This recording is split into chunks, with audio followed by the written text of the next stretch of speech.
Ny fametrahana ny modernisation eny amin'ireo birao-panjakana hanatsarana ny tolotra omenan'ny daholobe sy ny firosoana tsikelikely ao anatin'ny fampiasana ny teknôlôjia moderna na ny digitalisation no politika apetraky ny ministeran'ny fampiroboroboana sy fanovana ny atao rakajy mirindra sy ny postra ary ny fifandraisan-davitra ao anatin'ny roa taona. Tanjona dia tsy hijanona ny postra ho toerana fandefasana taratasy fotsiny fa afaka miroso amin'ireo fandoavam-bola isan-karazany. Zavatra ho ataon'ny ministera zany amin'izao fotoana izao dia ny fanatonana ny vahoaka amin'ireo karazana infrastructure modernisé ho apetraka ao anatin'izany zany ny smart village, ao anatin'izany ny modernisation amin'ny bureau amin'ny poste izay manerana Madagasikara. Raha misy service public digitalisé eo ka ohatra ka tsy mahay ilay olona mampiasa an'ilay izy dia anahirana ary mety misy échec ilay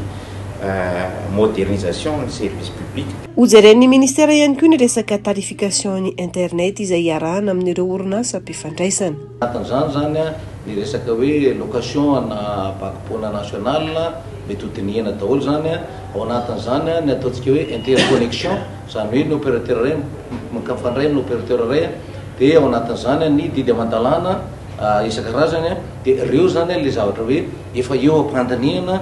Fa mahatraratra ny amin'ny 12 faingo 1.9 ny taux de pénétration en internet ho antsika eto Madagasikara amin'izao fotoana izao.